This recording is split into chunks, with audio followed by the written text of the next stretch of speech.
जय श्री राम, जय श्री कृष्ण।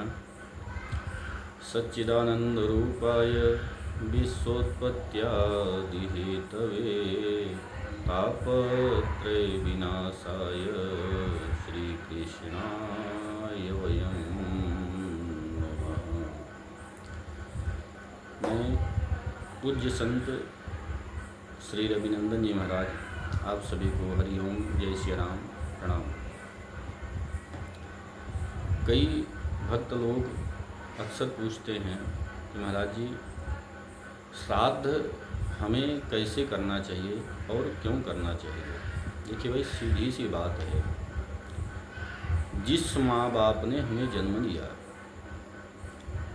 पाला पोषण किया, हमें इस संसार में ला करके इस संसार से परिचित कराया, परमात्मा से परिचय कराया, और उनकी मृत्यु के उपरांत किया गया कर्म, वह कर्म क्या है। सबसे पहले तो तर्पण आता है। विधि विधान से पितरों की पूजन करें। तर्पण आता है, जिसमें जौ तिल चावल का विधान है, पूसा का विधान है। पूसा लेकर के यह देव तीर्थ से देवताओं को तर्पण दिया जाता है, और इस मुद्रा में ऋषियों को तर्पण दिया जाता है, और इस भाव में अंगूठे से जल गिरता हुआ रहे। 3 पूसा पकड़ के आप इसको पितृ स्थल, पितृ तीर्थ कहते हैं। यहाँ से आप पितरों को अपने तर्पण दे सकते हैं।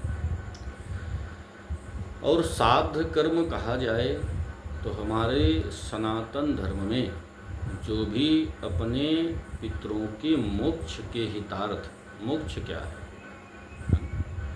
सबसे बड़ी बात तो आती है कि मोक्ष क्या है। देखिए भाई, इस धरातल में हमारे द्वारा किया गया नाना प्रकार के जो कर्म हैं, कई बार हमारे संसार में अच्छा कर्म कर रहे हैं, न जानते हुए भी हमसे कई बार अनजाने में कोई पाप हो जाती है, तो हमारी मुक्ति नहीं होती।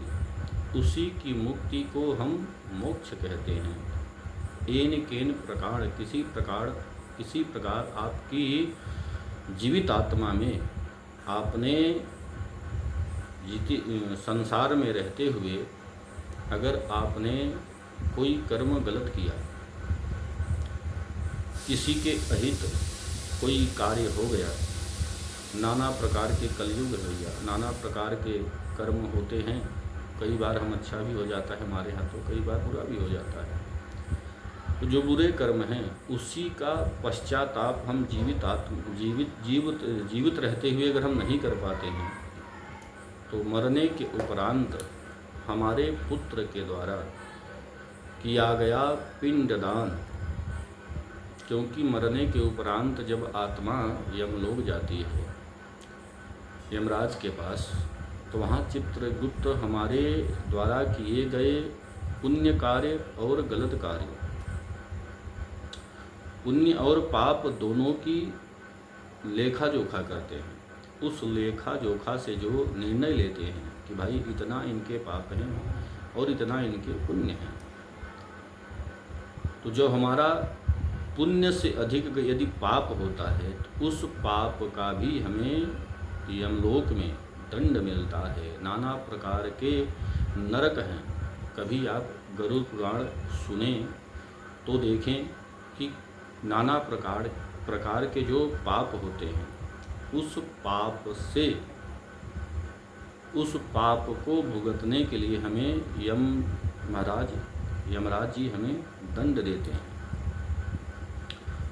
उस दंड से बचने के लिए हमारे पुत्र के द्वारा दिया गया जो तर्पण होता है, वही हमारे पितरों को मिलता है, और जो पिंड होता है वही पितरों का मुख्य भोजन होता है। इसलिए तर्पण और श्राद्ध हमारे सनातन में बताया गया है, हमारे सनातन धर्म में, कि मृतक होने के बाद जो तिथि हो, उस तिथि पे माँ और बाप के, पिता की तिथि पे पिता का और माता की तिथि में माता का श्राद्ध कर्म या तर्पण, पिंडदान इत्यादि करना चाहिए।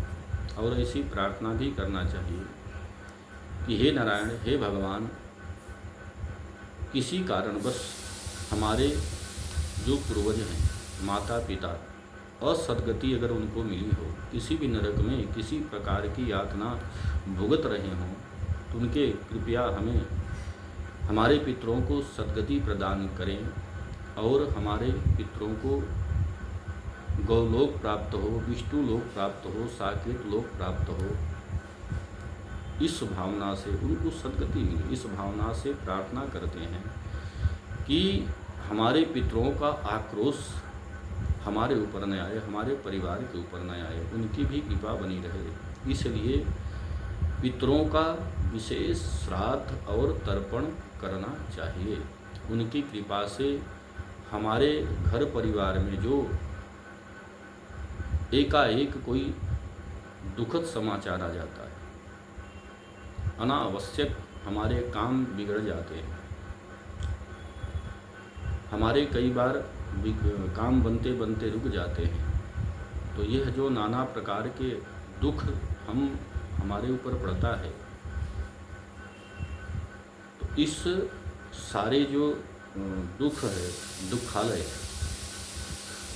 इन सब से निवृत्ति पाने के लिए इसी प्रकार से हमारे घर परिवार में, हमारे बच्चों में, हमारे ऊपर पितृ का कर्ज न हो, पितरों की क्रोधाग्नि में हम, उनके क्रोधाग्नि के जाल में हम फंसे नहीं। इसलिए हमें पितृ श्राद्ध करना चाहिए, तर्पण करना चाहिए।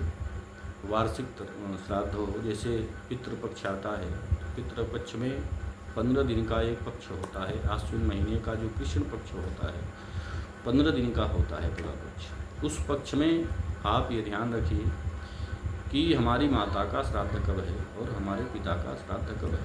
उस श्राद्ध तिथि पर किसी ब्राह्मण को बुला करके तर्पण और श्राद्ध कर्म करना चाहिए। हो सके तो गंगा इत्यादि के किनारे जाना चाहिए, जैसे काशी हुआ, प्रयागराज हुआ, हरिद्वार हुआ, ऋषिकेश हुआ।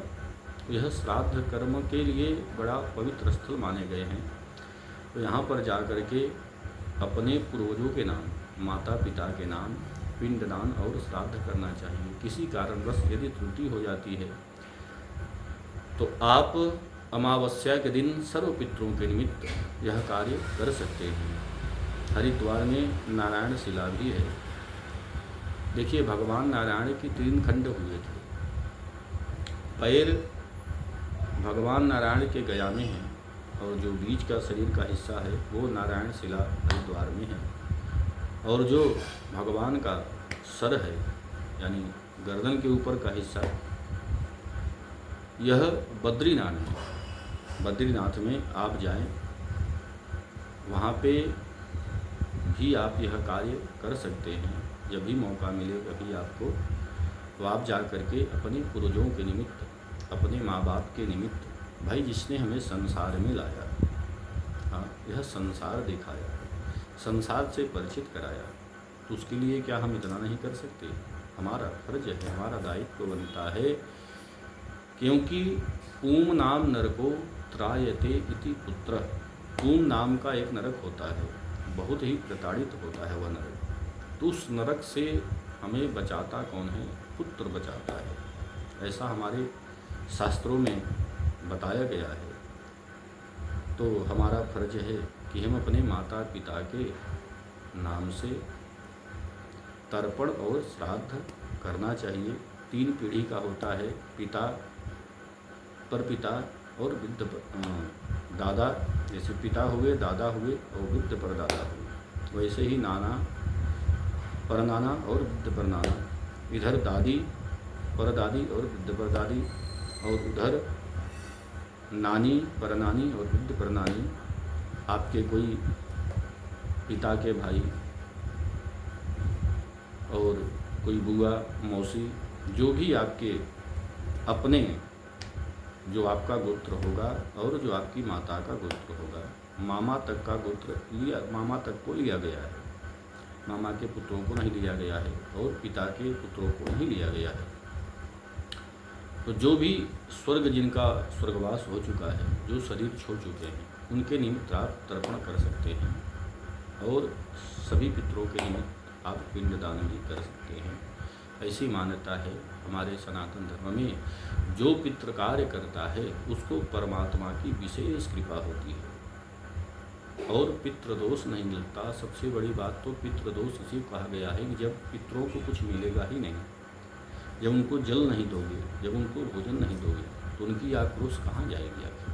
हमारे आपके ऊपर ही तो आएगी। तो इसलिए हमारा फर्ज बनता है कि अपने पितरों की प्रसन्नता के लिए हमारे अपनी आने वाला जो समय है वह समय बहुत सुखमय बीते, कोई किसी प्रकार की अनहोनी घटना घट जाए। आज नाना प्रकार के दुखालय हैं, उन दुखालयों से बचने के लिए हमें पितृ कर्म करना चाहिए। अपने पितरों की सद्गति के लिए, अपने पितरों की प्रसन्नता के लिए आने वाली जो पीढ़ी है उनको भी कम से कम सीख तो मिले। ये हमारा आपका फर्ज है, करना चाहिए। यही निवेदन करूँगा कि जितना अधिक से अधिक हो सके आप लोग श्राद्ध में, श्राद्ध पक्ष में करना चाहिए। वैसे तो जिस तिथि पे, जिस मास में, जिस महीने में शरीर छूटा हो उसी तिथि पर, उस तिथि पर भी श्राद्ध और पिंडदान करना चाहिए, तर्पण करना चाहिए।